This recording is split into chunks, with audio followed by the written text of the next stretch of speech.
Hello, my name is Betsy Peirce, and I will be presenting my action research project on emotion regulation through the practice of mindfulness. This is a summative program evaluation for mental health professionals, educators, school administrators, social workers, and other academic and substance abuse counselors. And I thank you for taking the time to participate in my study. We will go over the introduction and some key terms, and then we'll look at the risks and outcomes of my literature review. We'll look at mindfulness as a tool to be used for emotional regulation, and we'll actually go over some mindfulness activities together, and then I'll do a brief summary.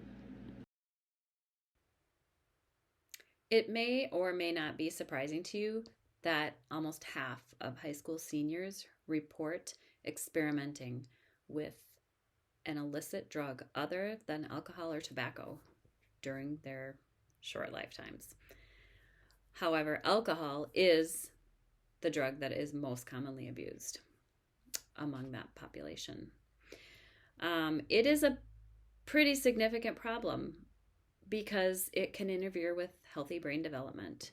We find that adult addicts who began using alcohol in adolescence remain stuck in their adolescent brains. Their brain development is definitely halted.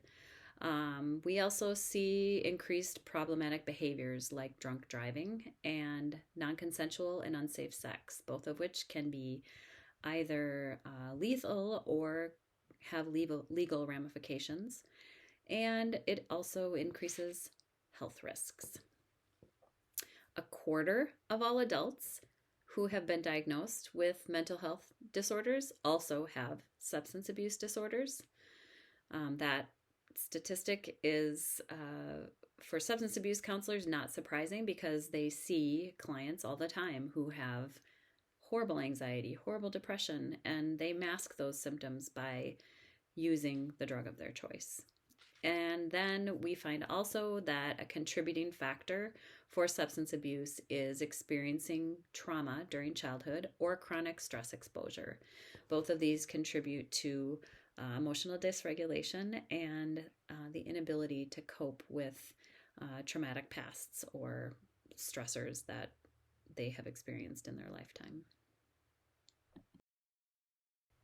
We have three key terms to define today: emotional regulation, substance abuse, and mindfulness. We'll start with emotion regulation, which is defined as a process in which individuals have influence over the emotions they experience and the ability to control when they have an emotional reaction and how positively or negatively they experience or express that emotional reaction. So in a child, that might look like when they're dysregulated, angry outbursts in the classroom. It might look like yelling at teachers or withdrawal and inability to speak in class. It might also look like getting into fights with peers. In adults or adolescents in recovery with substance use disorders, they might experience intense emotions and then choose to use alcohol or drugs to avoid the intensity of the emotion, which causes relapse. Alcohol and drugs help numb intense experiences for those who have not learned to regulate themselves with positive coping skills. When a child is regulated, they might have a reduction in depression and anxiety. They'll have an increased ability to handle complex emotions, some tools that they've learned. And they'll also have an increased ability to manage stressors. And in persons with substance use disorders, that might look like a reduction in emotional triggers that lead to relapse. Substance abuse is defined by the DSM-5 as a pattern of alcohol or drug consumption that leads to a disruption or decline in function. And then the last term we have is mindfulness, which is defined as the concrete practice of meditation focusing on present-centered, exploratory, non-judgmental awareness. So you might think of mindfulness stereotyped as a person sitting on a pillow chanting Om But actually, mindfulness can be practiced in a multitude of ways that are not necessarily stationary, which is great for our kiddos. It focuses on staying present with emotions that can cause some discomfort. It focuses on practicing self compassion, just care toward ourselves, and kindness that could extend out to others, then. And then also a non judgment of thoughts and feelings, and a curiosity. In my literature review findings on the risks of children who have low emotional regulation skills, we found that all too often kids who are in classrooms or in treatment settings are often experiencing difficulties with emotional regulation, and they're often mistakenly labeled by their teachers or by other professionals with having behavior problems. So when a child's skills in emotional regulation are delayed, it can impact them in multiple settings and with multiple people. So a study by Wills et al. Found that youth who were more skilled at emotional and behavioral self-control were found to be at a lower risk for substance abuse. And that emotional self-control was the strongest protective factor for alcohol abuse. So kids who had good planning and persistence, good problem-solving skills, they were able to soothe themselves. They had control of their sadness and control of their anger in many settings. And that also parents who have their own emotional regulation deficits can definitely limit their child's ability to self-regulate. They haven't been able to teach their child the skills that are necessary to control emotions because they're not modeling that in the home. And then lasting effects for learned emotional regulation skills were dependent upon reinforcing that skill in many domains. So in the classroom, if the teacher can't regulate their emotions or control their reaction to a child's behaviors, that child is not able to regulate because the teacher can't regulate themselves. And then extended family members, they may get into conflicts with extended family members and be unable to regulate their emotions because the family member is so heightened in their emotion. So each individual and discipline can have profound effects and bring unique skills to the case when we're trying to control and help these kids to learn better emotional regulation. Now we'll go over the literature review for treatment outcomes for adolescents who used mindfulness. In many settings, we saw them using these techniques in the classroom, in groups where they were teaching mindfulness-based strategies to children in school settings. We saw treatment settings where adolescents and families were taught mindfulness interventions. And we also saw them working with parents alongside the children who had substance use disorders to work with their emotion regulation using mindfulness. So in the first group, which used DBT for adolescents and parents, we saw depression and anxiety improved.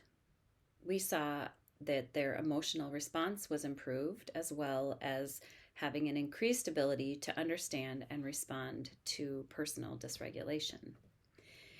In the trauma-focused group that used cognitive behavioral therapy with families, the adolescents experienced a reduction in maladaptive emotional regulation, and also a reduction in anxiety was reported. In a group that used mindfulness-based interventions and CBT, where they taught adolescents who were in recovery for opioid use disorder, that it slowed the progression to injection. So addicts progressed faster to intravenous use when they had difficulty with emotional regulation. So that slowed the progression. And then in the last group, which was teaching mindfulness-based cognitive therapy to adolescents in treatment, we saw a decrease in impulsive behaviors and negative ruminations or negative thinking, and an improvement in social and academic outcomes, which is a good motivator for school-based programming, and then an increase in all facets of mindfulness. In the literature review, the findings on risks for adults were also similar to the children's benefits. They found that most of the adults that were in treatment who they were doing studies on had experienced trauma, had PTSD, or had experienced emotional abuse, so it could be both. Those folks had a much higher risk for negative mental health effects and increased substance use at a younger age. So they found that when they taught them mindfulness, they said the greater the magnitude of the emotional abuse, the greater likelihood that it would stress the individual's capacity to regulate their emotions. They found that people had a much younger onset for opioids, cannabis, drug use when they had experienced emotional abuse, trauma, or PTSD. They saw more sustained use for longer periods of time. They saw in settings where they were in treatment that they had more recently used. They had higher rates of depression and increased suicidality. And they also had a much higher rate for psychiatric issues and admitted to detox situations. In our literature review on treatment outcomes for adults, we looked at a group that did mindfulness for adults in treatment as an adjunct to buprenorphine treatment. Buprenorphine is a medication which has been approved by the FDA to treat opioid use disorder, and it's used as a part of a medication-assisted treatment to reduce cravings and help people stay clean while they seek therapy and other treatment options. So in this group, we saw a reduction in cravings. We saw that the participants had regulated their emotions. We saw a reduction in panic attacks and increased interoceptive skills. And these are skills that are kind of the mind-body connection, like how we might notice if our stomach growls when we're hungry. And in the case of people who have difficulty regulating their emotions, we might teach them to notice when their heart is racing or when their palms are sweaty or other such emotional triggers that show up in their body. It also showed that the participants had an increased ability to access emotions.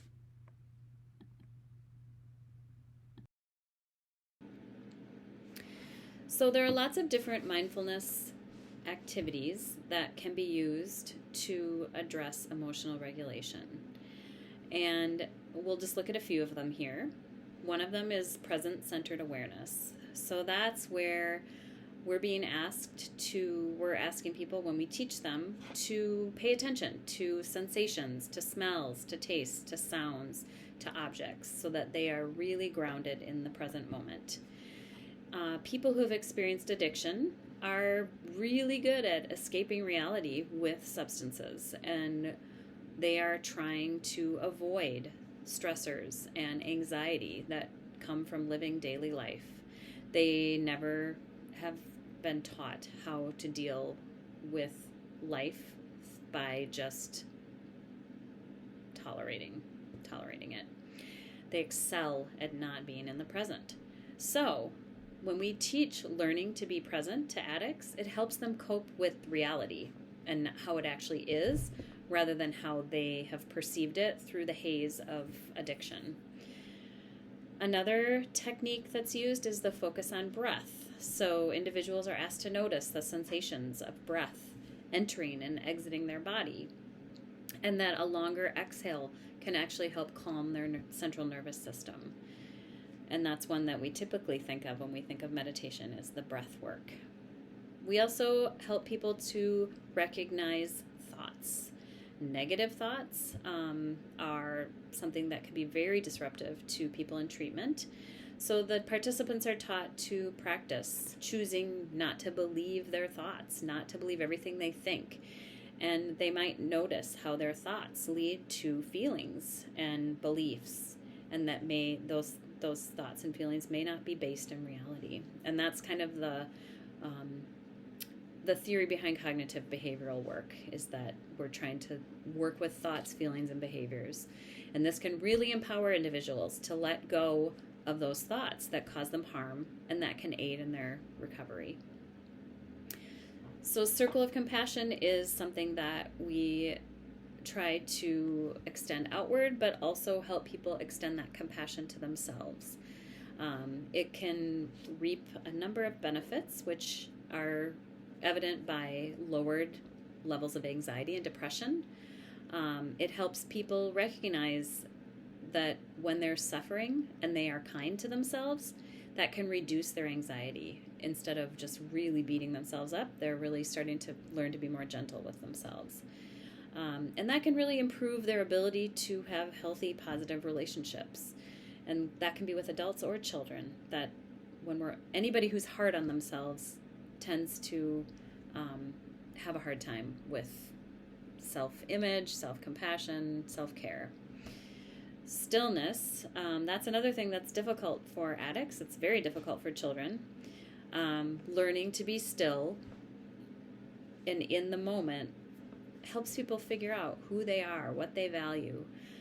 They can do this not by actually just being still, but by doing yoga or gardening or walking or doing any kind of artwork or creative work that can all facilitate the stillness, where they have the ability to be more reflective of themselves. Next, we're going to talk about the brain functions that change as a result of mindfulness-based interventions. So in a study where they presented or did an 8-week mindfulness-based stress reduction program, they did MRI scans of the brain and showed that there were long-term plastic changes in several areas of the brain.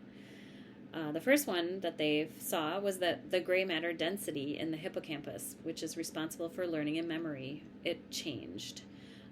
That's the cell structure changed in that area.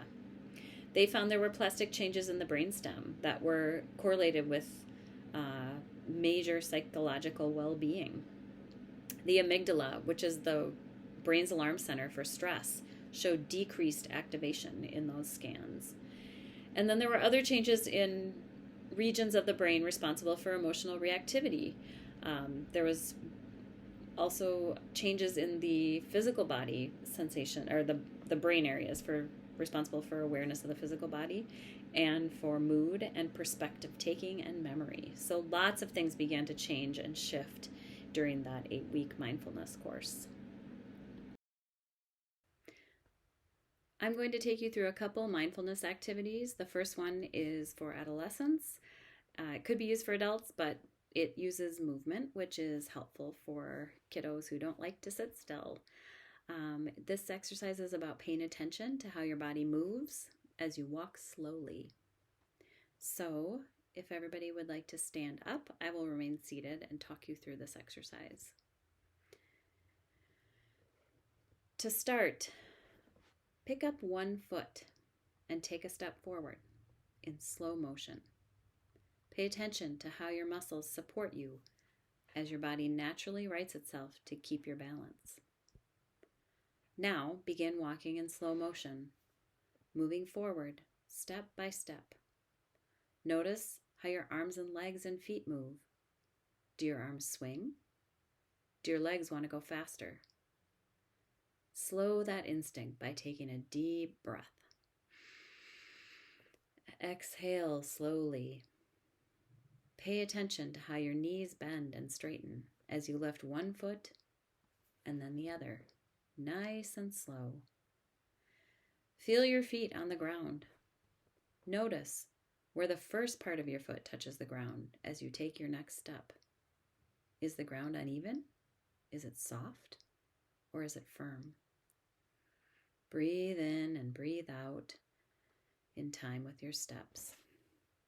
See if you can keep your attention focused on walking slowly, step by step, as you relax and breathe. Whenever your mind wanders, gently guide it back to your slow motion moving. Keep taking deep breaths. Breathe in and allow a slow exhale out as you pay attention to moving forward in slow motion. Next, we're going to do a body scan, which is a useful exercise for adults. If you'd like to get comfortable lying down, that's perfectly acceptable. If you feel more comfortable in a seated position, that's also an option. Start by taking a few deep breaths. Let your breathing slow down and start breathing from your belly instead of from your chest. Put your hand on your belly and on your chest. Let your breathing slow down, letting your abdomen expand and contract with each breath. If you find your shoulders rising and falling with each breath, focus more on breathing from your belly, as though a balloon is inflating and deflating in your abdomen with each breath. Now slowly bring your attention down to your feet. Begin observing sensations in your feet. If you notice pain, acknowledge it, and any thoughts or emotions that accompany it, and gently breathe through it. Breathe into the tension. If you notice any uncomfortable sensations, focus your attention on them.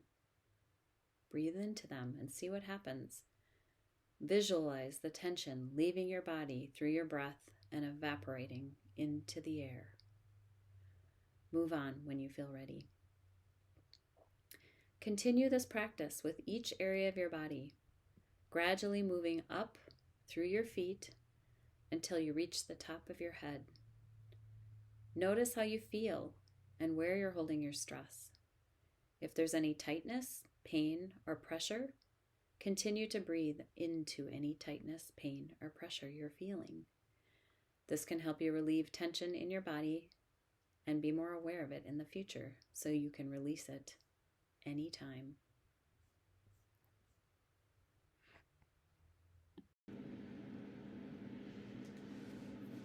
So, in summary, we have learned that teaching emotion regulation to adolescents across the many domains of their lives can decrease the risk of future substance abuse problems. And likewise, teaching mindfulness to adults who are in recovery for substance use disorders could enable those individuals to calm their stress response to situations and events without relying on a substance to do it for them.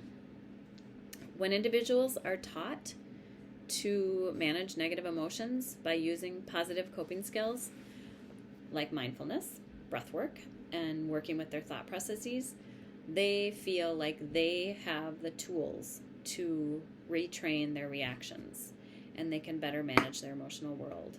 And then what naturally follows is that they find themselves craving a substance, or they find themselves about to lose it in the classroom, and they're able to notice it and address it with these tools that they've been taught. And I'll leave you by John Kabat-Zinn. We must be willing to encounter darkness and despair when they come up and face them over and over again, if need be, without running away or numbing ourselves in the thousands of ways we conjure up to avoid the unavoidable. Thank you for participating, and please be sure to fill out the survey attached with this. And I hope this has improved your knowledge about emotional regulation and the trajectory to substance abuse.